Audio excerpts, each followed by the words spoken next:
शाहरुख खान के बेटे आर्यन शनिवार को होंगे रिहा। रिलीज ऑर्डर तय समय पर जेल नहीं पहुंच सका। आर्यन खान की जमानती बनी। एक्ट्रेस जूही चावला 1 लाख रुपए का पर्सनल बॉन्ड भरा। आर्यन को 14 शर्तों के साथ मिली जमानत। कोर्ट की इजाजत के बगैर देश नहीं छोड़ सकेंगे। आर्यन के स्वागत के लिए मन्नत बंगले को एलईडी लाइट से सजाया गया। नवाब मलिक के आरोपों पर समीर वानखेड़े का जवाब। काशिफ खान को नहीं जानता, ना वो मेरा दोस्त। क्रूज ड्रग्स केस में जुड़े काशिफ खान ने नवाब मलिक के आरोपों को गलत कहा समीर वानखेड़े को नहीं जानता। समीर वानखेड़े की शिकायत पर अनुसूचित जाति आयोग का कदम। महाराष्ट्र के मुख्य सचिव और डीजीपी से 7 दिनों में रिपोर्ट मांगी। एनसीबी के डिप्टी डीजी ज्ञानेश्वर सिंह ने कहा जरूरत पड़ने पर समीर वानखेड़े से फिर पूछताछ करेंगे। महाराष्ट्र के पूर्व गृह मंत्री अनिल देशमुख को हाईकोर्ट से झटका। मनी लॉन्ड्रिंग मामले में ईडी के समन को रद्द करने से इनकार किया। लखनऊ में अमित शाह ने किया सदस्यता अभियान का शुभारंभ। मेरा परिवार बीजेपी परिवार का नारा दिया। अमित शाह ने कहा पहले यूपी की कानून व्यवस्था देखकर खून खौलता था, अब यहां कोई बाहुबली नहीं है। अब शाह बोले राम मंदिर की नींव भी डाल दी। पहले की सरकार ने निर्दोष राम भक्तों पर गोलियां चलाई। यूपी के मुख्यमंत्री योगी का बयान। बोले प्रधानमंत्री के नेतृत्व में अयोध्या का मामला सुलझा, भव्य मंदिर बन रहा है। अमित शाह के आरोप पर अखिलेश का पलटवार। कहा मैं उनसे अच्छा मंदिर बनवाऊंगा। अखिलेश बोले यूपी की जनता बीजेपी को क्वारंटीन कर देगी। शिवपाल यादव का बड़ा बयान। बोले नेताजी से बात हुई, अखिलेश के साथ लड़ेंगे। गोवा में बोली सीएम ममता बनर्जी। कहा मैं सत्ता हथियाने नहीं आई हूं। ममता ने बीजेपी पर लोगों के दिमाग में जहर घोलने का आरोप लगाया। कहा हम जो वादा करते हैं उसे पूरा करते हैं। ममता बनर्जी ने प्रधानमंत्री बनने के सवाल को टाला। कहा सब अभी बता दूंगी तो बाद में क्या बताऊंगी। गोवा में tennis star Leander Paes, film अभिनेत्री नफीसा अली टीएमसी में शामिल हुई। यूपी के ललितपुर में मृतक किसान के परिजनों से मिली प्रियंका गांधी। हर मुमकिन मदद का आश्वासन दिया। तेजस्वी यादव का मुख्यमंत्री नीतीश पर हमला। कहा कुर्सी बचाने के लिए शराब, साड़ी और पैसा बंटवा रहे हैं। केजरीवाल का पंजाब के व्यापारियों का भरोसा। कहा सरकार बनी तो हर व्यापारी को सुरक्षा देंगे। जगदीश टाइटलर को लेकर बीजेपी का हमला। कहा कांग्रेस ने सिखों के जख्म खरीदने का काम किया। सुखबीर बादल बोले पंजाब और सिख विरोधी फैसले लेती है कांग्रेस। रोम में पीएम मोदी ने महात्मा गांधी को श्रद्धांजलि दी। भारतीय समुदाय के लोगों से मिले। रोम में लगे मोदी के नारे। शनिवार को G20 समिट में हिस्सा लेंगे। स्वास्थ्य मंत्री मनसुख मांडविया ने G20 के संयुक्त सत्र में WHO के फंड को बढ़ाने पर जोर दिया। स्वास्थ्य मंत्री ने कहा सबकी सुरक्षा जरूरी है। रोम में गैर सरकारी संगठनों का प्रदर्शन। G20 के नेताओं से गरीब देशों को वैक्सीन देने की मांग। एस जयशंकर ने कहा भारत इंडो पैसिफिक को एक समावेशी क्षेत्र के रूप में देखता है। चुनौतियों पर भी जताई गंभीरता। विदेश मंत्री बोले हिंद प्रशांत क्षेत्र के लिए फ्रांस के साथ संबंध महत्वपूर्ण है। रक्षा मंत्री राजनाथ सिंह ने प्रधानमंत्री मोदी को बताया 24 कैरेट सोना। कहा उनके राजनीतिक सफर पर होनी चाहिए स्टडी। राजनाथ सिंह ने कहा पीएम पर भ्रष्टाचार का एक भी दाग नहीं। दूसरे नेता जो बोलते हैं करते नहीं। प्रधानमंत्री जनधन योजना के तहत 7 साल में खुले 44 करोड़ अकाउंट। 2014 में हुई थी योजना की शुरुआत।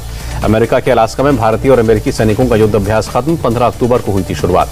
सेना में 39 महिला अफसरों को मिलेगा स्थायी कमीशन। सुप्रीम कोर्ट ने आदेश दिया था। 11 महीने बाद गाजीपुर बॉर्डर के कुछ हिस्सों से हटी बैरिकेडिंग। कटीले तार, नुकीली कीलें भी हटाई गई। टीकरी बॉर्डर से भी बैरिकेड हटाए गए। पुलिस के मुताबिक सरकार के आदेश के बाद रास्ता खोला गया। पुलिस कमिश्नर राकेश अस्थाना ने कहा स्थायी रूप से बंद नहीं कर सकते बॉर्डर। राकेश टिकैत बोले बैरिकेड हटने के बाद वो सबसे पहले दिल्ली जाएंगे और संसद के बाद धान बेचेंगे। बैरिकेड हटने पर राहुल गांधी का ट्वीट। कहा दिखावटी बैरिकेड हटे हैं, अब 3 कृषि कानून भी हटेंगे। बीजेपी नेता वरुण गांधी बोले एमएसपी की वैधानिक गारंटी चाहिए तब जाकर शोषण रुकेगा। वरुण गांधी ने कहा हालात नहीं संभले तो 100 साल पीछे चले जाएंगे किसान। बांग्लादेश में हिंदुओं पर हुए हमलों के खिलाफ आरएसएस का निंदा प्रस्ताव। कहा जानबूझकर हिंदुओं को निशाना बनाया गया। बांग्लादेश में हिंदुओं पर हुए हमलों के बाद असम के सभी जिलों में अलर्ट। जिला प्रशासन को सतर्क रहने को कहा। दिल्ली हाईकोर्ट का ट्विटर को आदेश। हिंदू देवी देवताओं से जुड़ी आपत्तिजनक चीजें हटाने को कहा। सुप्रीम कोर्ट के रिटायर्ड जज अशोक भूषण CLAT के चेयरमैन साल तक संभालेंगे। केंद्र सरकार का बड़ा फैसला। आरबीआई गवर्नर शक्तिकांत दास का कार्यकाल 3 साल बढ़ाया। 2024 तक गवर्नर बने रहेंगे। सर्जरी के बाद सुपरस्टार रजनीकांत की तबीयत में सुधार। जल्दी अस्पताल से होंगे डिस्चार्ज। कन्नड़ एक्टर पुनीत राजकुमार का निधन। 46 साल की उम्र में हार्ट अटैक से मौत। प्रधानमंत्री मोदी ने दुख जताया। तमिलनाडु के सीएम स्टालिन ने कहा पुनीत राजकुमार की आकस्मिक मौत से सदमा लगा। उनका जाना मेरे लिए व्यक्तिगत क्षति। टेरर फंडिंग मामले में अलगाववादी नेता शब्बीर शाह की पत्नी बिल्किस शाह को जमानत। शब्बीर शाह फिलहाल न्याय की हिरासत में है। सुप्रीम कोर्ट ने पटाखों के पूर्ण प्रतिबंध को खारिज किया। कहा बेरियम सॉल्ट या रासायनिक पटाखों पर प्रतिबंध है। सुप्रीम कोर्ट का निर्देश सभी राज्य और केंद्र शासित प्रदेश पटाखे बैन के बारे में मीडिया के माध्यम से जागरूकता फैलाएं। बसपा नेता मोहम्मद इकबाल पर ईडी की बड़ी कार्रवाई। देहरादून में 74 करोड़ की संपत्ति अटैच। एमपी के सीएम शिवराज सिंह चौहान ने प्रदेश में खाद स्टॉक का जायजा लिया। कहा 31 अक्टूबर तक 32 रेक खाद आएगी। शिवराज सिंह चौहान ने कहा किसानों को खाद के लिए चिंता करने की जरूरत नहीं है। कालाबाजारी करने वालों पर NSA लगाएंगे। सीएम शिवराज की एमपी के लोगों से अपील इस बार दिवाली पर मिट्टी के दिए खरीदें। दिल्ली के रोहिणी में पुलिस और बदमाशों में एनकाउंटर। गोगी गैंग का शार्प शूटर दिलीप उर्फ टाइगर मारा गया। दिल्ली की आबो हवा खराब हुई। खराब श्रेणी में पहुंचा एयर क्वालिटी इंडेक्स। जयपुर में चेन स्नैचर्स के खिलाफ क्राइम ब्रांच की बड़ी कार्रवाई। 55 जगहों पर एक साथ रेड। गुजरात के गांधी धाम में 20 लोगों पर केस दर्ज, दलितों के मंदिर जाने पर हमला करने का आरोप। उत्तराखंड में 17 से 19 अक्टूबर के बीच प्राकृतिक आपदा में 79 लोगों की मौत, 24 घायल, 3 लापता।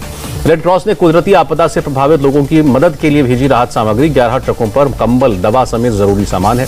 हिमाचल के कुल्लू में राफ्ट पलटने से 2 महिलाओं की मौत, राफ्ट पर सवार थी 6 महिलाएं। अमृतसर में ड्रग्स तस्करी के आरोप में 4 गिरफ्तार, 17 किलो अफीम, एक पिस्टल और 1 लाख से ज्यादा कैश मिला। चेन्नई एयरपोर्ट पर कस्टम विभाग की कार्रवाई, करीब 1.5 करोड़ का सोना मिला। एटा पुलिस ने रात में गश्त के दौरान गर्भवती महिला को पहुंचाया अस्पताल, लिखा उम्मीदों की बाती हूं, हाँ मैं खाकी हूं। कुशीनगर में दर्दनाक हादसा, कार और ट्रैक्टर की टक्कर में 5 की मौत, 4 घायल। कुशीनगर पुलिस ने 4 अपराधियों को गिरफ्तार किया, अवैध हथियार बरामद। रामपुर में अपराधियों के खिलाफ पुलिस की कार्रवाई जारी, एक शख्स की हत्या के 3 आरोपी गिरफ्तार। पीलीभीत पुलिस ने 3 गाड़ी चोरों को पकड़ा, 7 गाड़ियां बरामद। इटावा में ललितपुर पुलिस ने एक गांजा तस्कर को गिरफ्तार किया, 1 किलो से ज्यादा गांजा मिला। यूपी में अवैध खनन पर कार्रवाई जारी, मुजफ्फरनगर में पुलिस ने 8 डंपरों समेत कई गाड़ियां जब्त की। देश में आत्महत्या करने वालों की संख्या 2020 में बढ़ी, महाराष्ट्र में सबसे ज्यादा 19,000 से ज्यादा लोगों ने खुदकुशी की। मुंबई में फिर एक ड्रग तस्कर गिरफ्तार, 22 ग्राम की MD ड्रग बरामद। यूपी ने 13 करोड़ वैक्सीनेशन का आंकड़ा पूरा किया, पूरे देश में 105 करोड़ को टीके लगे। DDCA का बड़ा फैसला, अंतर्राष्ट्रीय उड़ानों पर 30 नवंबर तक लगाया प्रतिबंध। असम सरकार ने 15 जनवरी तक 2 करोड़ से ज्यादा योग्य लोगों को पूरी तरह वैक्सीनेट करने का लक्ष्य रखा। MP के CM शिवराज सिंह चौहान ने प्रदेश में कोरोना के हालात पर समीक्षा बैठक की, गृह मंत्री नरोत्तम मिश्रा भी मौजूद रहे। देश में कोरोना के 14,348 नए मामले, पिछले 24 घंटे में 805 मरीजों की मौत। केरल में कोरोना के 7,722 नए केस, 24 घंटे में 86 लोगों की जान गई। आंध्र में 481 नए मामले आए। ईस्ट गोदावरी जिले में सबसे ज्यादा 157 लोग संक्रमित हुए। मिजोरम में 24 घंटे में 155 बच्चों समेत 592 लोग कोरोना संक्रमित, 3 लोगों की मौत। दिल्ली में यमुना किनारे तय जगहों पर होगी छठ पूजा, DDMA ने जारी किया आदेश। 1 नवंबर से दिल्ली में 100% क्षमता के साथ खुलेंगे सिनेमाघर और थिएटर्स, 50% क्षमता के साथ खुलेंगे ऑडिटोरियम। 16 नवंबर से बंगाल में 9वीं क्लासेस और यूनिवर्सिटी पढ़ाई शुरू होगी। बंगाल में 50% क्षमता के साथ चलेंगी लोकल ट्रेनें, सिनेमाघर, स्टेडियम, मॉल्स, जिम वगैरह 70% क्षमता के साथ खुलेंगे। कलकत्ता हाईकोर्ट ने प्रदेश में त्योहारों के दौरान पटाखे जलाने और उसकी बिक्री पर लगाया कंप्लीट बैन, कोरोना काल में वायु की गुणवत्ता जांचने के लिए फैसला। रूस में बीते 24 घंटे में 1163 कोरोना संक्रमितों की मौत। अधिकारियों ने कोरोना संक्रमण में तेजी के लिए टीकाकरण की धीमी रफ्तार वजह बताई। कोरोना के बढ़ते संक्रमण की वजह से उत्तरी चीन के इजिंग बैनर में लगा लॉकडाउन, पर्यटकों ने छोड़ा शहर। सोमवार से किसी भी देश के लोग ब्रिटेन की यात्रा कर सकते हैं। यात्रा ब्रितानी सरकार हर तीसरे हफ्ते में कोरोना से खतरों की समीक्षा करेगी। पाकिस्तान में तकनीकी शिक्षा हासिल करने के लिए भारतीय और अमेरिकी को लेनी होगी NOC, AICTE का ऐलान। कोलकाता में उत्पादन से जुड़े एसोसिएशन सेमिनार, GST स्लैब में बढ़ोतरी की पर चिंता जताई, कहा ऐसा हुआ तो उत्पाद प्रक्रिया और उपभोक्ताओं पर असर पड़ेगा। कोरोना से अर्थव्यवस्था के उबरने के मिल रहे संकेत। सितंबर 2020 की तुलना में देश के 8 प्रमुख उद्योगों का संयुक्त सूचकांक सितंबर 2021 में 4.4% बढ़ा। US डॉलर के मुकाबले रुपए का भाव 4 पैसे बढ़ा, $1 की कीमत 74 रुपए 88 पैसे और गिरावट के साथ बंद हुआ शेयर बाजार।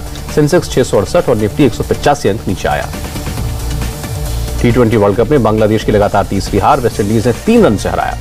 इंडिया टीवी हर वक्त हर जगह डाउनलोड करने के लिए सर्च करें India TV news Google play store या ऐप स्टोर पर।